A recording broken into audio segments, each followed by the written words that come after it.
କିନ୍ତୁ ମୁଁ ଭାରତୀୟ ଜନତା ପାର୍ଟିରୁ ବହୁତ ଲେଟ୍ରେ ମୁଁ ମିଶିଲି ମେ ବି ତାଙ୍କ ଅନୁଶାସନ ଶୃଙ୍ଖଳା ଆଉ ମତେ ଟିକେ ବୁଝିବାର ଥିଲା ଯୋଉଥିପାଇଁ ସେଇଟା ପାଇଁ ମୁଁ ଭାବୁଛି କି ହେଇପାରିନଥିଲା। ମୁଁ ଜିରୋରୁ ଆଜ୍ଞା ଆସିଛି, ମୋ ପାଖରେ ସେ ପ୍ରପର ଚ୍ୟାନେଲ ନଥିଲା କି ମୁଁ ଟିକେଟ ପାଇବା ପାଇଁ।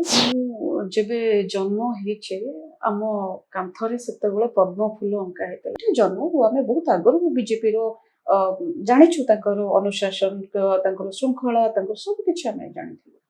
मैडम जमिति आपण कहले कि आपण फेब्रुआरी मात्र निर्वाचन को किछि मास थिला बीजेपी रे शामिल हेले, आमे भी कहि परिबा ओडिसा रे आहुरी दुईटी दल रहिछि, बीजेपी को काहे बाछिले? देखंतु बीजेपी मु जेबे जन्म ହେଇଛି ଆମ କାନ୍ଥରେ ସେତେବେଳେ ପଦ୍ମ ଫୁଲ ଅଙ୍କା ହେଇଥିଲା। ମୋ ମା 1996 ମସିହାରେ ପ୍ରଥମ ଜିଲ୍ଲା ପରିଷଦ କ୍ୟାଣ୍ଡିଡେଟ୍ ଥିଲେ ମୋ ମା ଆନନ୍ଦପୁର ନିର୍ବାଚନ ମଣ୍ଡଳୀର, ସମସ୍ତେ ଏଟା ଜାଣିଛନ୍ତି। ବାପା ବି ନୋମିନ୍ ଥିଲେ ଏବଂ सोसाइटी डायरेक्टर ଥିଲେ ବିଜେପିର। ତେଣୁ ଆମେ ବିଜେପି ଆମ ଜନ୍ମରୁ ଆମେ ବିଜେପି କୁ ଦେଖି ଆସିଛୁ। ବିଜେପିର ଆଇଡିଓଲୋଜି, ତାଙ୍କର ଅନୁଶାସନ ଏ ବିଷୟରେ ଆମେ ଦେଖି ଆସିଛୁ। କିନ୍ତୁ ମୁଁ ବିଧିବଦ୍ଧ ଭାବେ ବିଜେପି ରେ ଜଏନ୍ କରିନଥିଲି। ମୁଁ ରେଭେନ୍ସାରୁ ଗଲା ପରେ ହାଇକୋର୍ଟରେ ମୁଁ ଆଡଭୋକେଟ୍ ହେଲି। ତା ପରେ ମୁଁ ସମୟ ନେଇକି ନାହିଁ ବିଜେପି ଜଏନ୍ କଲି ଫେବୃଆରୀ 29 ତାରିଖରେ। କିନ୍ତୁ ବିଜେପି ସହିତ ଆମେ ସମସ୍ତେ ସଂଶ୍ଳିଷ୍ଟ ଥିଲୁ। ଏଇଟା ଜନ୍ମରୁ ଆମେ ବହୁତ ଆଗରୁ ବିଜେପିର ଜାଣିଛୁ ତାଙ୍କର ଅନୁଶାସନ, ତାଙ୍କର ଶୃଙ୍ଖଳା, ତାଙ୍କର ସବୁ କିଛି ଆମେ ଜାଣିଥିଲୁ।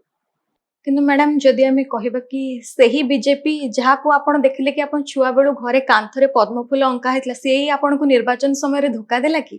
ନାଇଁ, ସେମିତି କେବେ କହିପାରିବିନି। ଦେଖନ୍ତୁ, ଟିକେଟ ଆପଣ ଲୋକଙ୍କ ପାଇଁ ସେବା କରିବା, ଲୋକଙ୍କ ପାଇଁ ସ୍ୱର ଉଠାଇବା ଏବଂ ଗୋଟେ ରାଜନୈତିକ ଦଳରୁ ଟିକେଟ ପାଇବା, ଏ ଦିଟା ଜିନିଷ ବହୁତ ଭିନ୍ନତା ଆଜ୍ଞା ରହିଛି।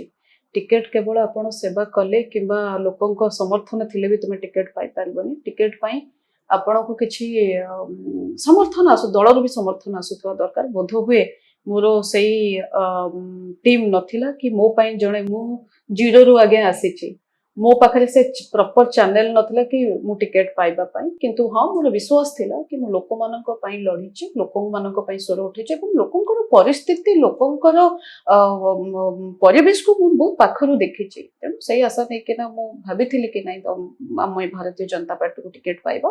କିନ୍ତୁ ଠିକ ଅଛି, କିନ୍ତୁ ମୁଁ ଭାରତୀୟ ଜନତା ପାର୍ଟିରୁ ବହୁତ ଲେଟ୍ରେ ମୁଁ ମିଶିଲି। ମେ ବି ତାଙ୍କ ଅନୁଶାସନ ଶୃଙ୍ଖଳା ଆଉ ମତେ ଟିକେ ବୁଝିବାର ଥିଲା ଯୋଉଥିପାଇଁ ସେଇଟା ପାଇଁ ମୁଁ ଭାବୁଛି କି ହେଇପାରିନଥିଲା। जदि आपंक आम भिडी भल लगा तेब आम चैनल को लाइक, शेयर और सब्सक्राइब करने को जमा भी भूलु नहीं।